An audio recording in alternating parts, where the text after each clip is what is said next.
वाली हूँ विश्व भाषा का विभाजन। एक विश्व भाषा एक विश्लेषणात्मक अध्ययन है।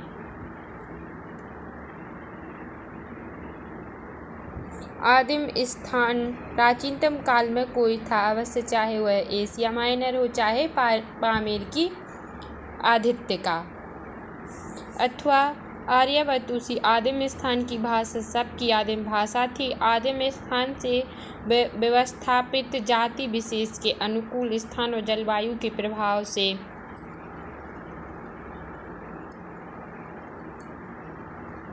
भिन्न भिन्न स्थानों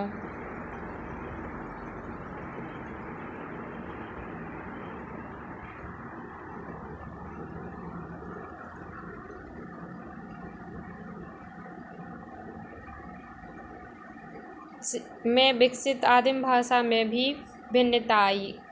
गए हुए लोगों को भाषाएं धीरे धीरे आदिम स्वरूप में विकसित आदिम भाषा में विभिन्नता आई और धीरे धीरे आदिम स्वरूप गवाकर नया रूप धारण करती गई। फलतः आज एक मूल भाषा के स्थान में अनेक भाषाएं मिलती हैं। संसार की सांसारिक भाषाएं तुलनात्मक दृष्टि से हिंदी से 3 बड़ी शाखाओं में बांटी जा सकती हैं। आधुनिक भाषाओं को 3 भागों में बांटा जा सकता है।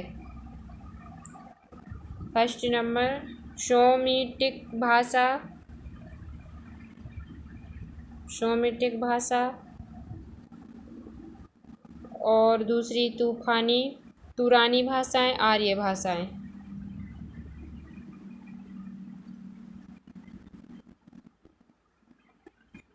जी, इसके बारे में सोमिटिक भाषाओं के अंतर्गत हिब्रू, अरबी, ईरानी, इथरियों आदि भाषाएं शामिल है। इनकी विशेषता यह है कि इनकी धातु 3 व्यंजनों से बनी होती है और सभी दशाओं में वे वैसी ही रहती हैं। अर्थांतर भी स्वयं बदलकर ही प्रकट किए जाते हैं। तुरानी शाखा में सितलिया, द्रविड़, मलय आदि उपशाखाओं की अनेक भाषाएं सम्मिलित हैं। तुर्की, हंगेरी, मंगोल, तमिल, तेलुगु, कन्नड़, जापानी, चीनी, बमी, तिब्बती, बास्की आदि सभी भाषाएं यद्यपि एक सी नहीं है, तथापि उनके पद और धातु में कुछ ऐसे मुख्य शब्द हैं जो समानता रखते हैं और उनसे हमें उनका पारस्परिक संबंध प्रतीत होता है। आर्य भाषाएं और उनका विभाजन। आर्य भाषाओं से अभिप्राय उस आर्य जाति की भाषाओं से है जिनके वंशज भारत, फारस, Germany, Asia, Poland, Serbia, Bulgaria, Italy, France, England, Scotland आदि देशों में फैले हुए हैं और जिनकी सभ्यता संसार के इतिहास में अपना स्वतंत्र और अद्भुत स्थान रखती हैं। भारत की राष्ट्रभाषा पर सम्मानित हिंदी का संबंध इसी प्रमुख भाषा से है। आर्य भाषा को 6 श्रेणियों में विभक्त किया गया है जो इस प्रकार हैं: संस्कृत, फारसी, स्लेवोनिक, केल्टिक, फ्रैंकिक और ट्यूनिक। संस्कृत का संबंध भारत की भाषाओं से है और फारसी का फारस की पुरानी और आधुनिक भाषा से है। स्लेवानिक के भीतर पूर्वी यूरोप की राशियाँ पोलैंड, सर्बिया, बुल्गारिया, बोहेमिया और हंगरी के कुछ भागों में बोली जाने वाली भाषाएं मानी गई हैं। केल्टिक की गोगलियो और केम नामक 2 उपभाषाएं हैं। जो भाषाएं इस प्रकार हैं: भारत के आर्यों की प्राचीनतम भाषा के ग्रंथ वेद हैं। देखो ये है ना, ये दिख रहा है।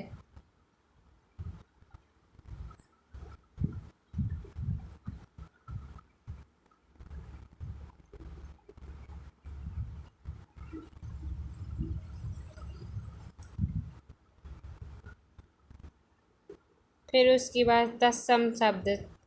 संस्कृत के वे शब्द जो अपने वास्तविक रूप में हिंदी में प्रचलित हैं, जैसे पिता, माता, कवि, मनीषी, आज्ञा, लता, पति, वत्स, अग्नि, वायु आदि शब्द वे हैं जो संस्कृत के शब्द होते हुए भी प्राकृतिक के प्रभाव अथवा उच्चारण से विकृत हो। देश शब्द वे हैं जिनकी व्युत्पत्ति का पता ही नहीं चलता और न उनका संस्कृत अथवा प्राकृतिक मूल्य का पता चलता है। अब विदेशी शब्द। अरबी के औसत, अदालत, तनख्वाह, तारीख, सिपारे, साल आदि। तुर्की के कोतल, लोप, लाश इत्यादि। फारसी के आम आदमी। और फिर इसके बाद देवनागरी की व्युत्पत्ति। एक दृष्टि में प्राचीन संस्कृत को दो भागों में बांटा गया है। लौकिक संस्कृत पहली, प्राकृतिक दूसरी। पाली को तीन भागों में बांटा गया है। सौरसेनी, अर्धमागधी, मागधी, नाग अपभ्रंश, अर्धमागधी, पश्चिमी हिंदी, पूर्वी हिंदी, वर्तमान हिंदी। और अब आइए देवनागरी वर्णमाला से साक्षात्कार कराएं हम आपको। देवनागरी वर्णमाला। स्पर्श ऊष्म अघोष, स्पर्श घोष। स्थान अल्प प्राण, कंठ, तालु, मूर्धा, दंत, ओष्ठ। अल्प प्राण में कंठ में का,